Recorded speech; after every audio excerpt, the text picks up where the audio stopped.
My name is Alexis, and I'm about to show you how to make a quick, like 3-ingredient parfait. I like to put mine in a mason jar. The 3 ingredients are granola, yogurt, and blackberries. You want to go for a less sweet yogurt. You could probably put more fruit than I do in here, like a little bit of strawberries. I want them to cover the bottom, but that doesn't always work out. Maybe we can just do it.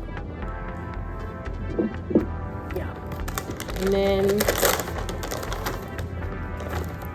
the big and crunchy granola. Take a couple of crumbles. These are large pieces.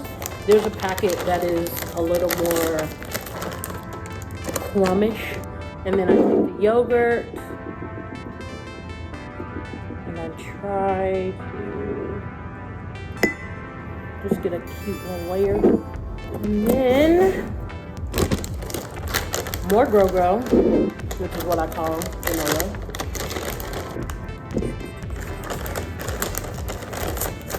Okay. And then another yogurt layer.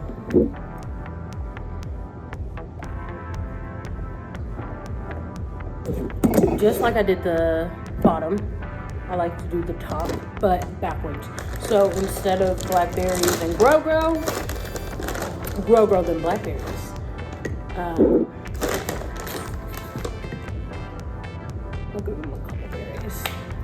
And that is how you make a quick 3-ingredient.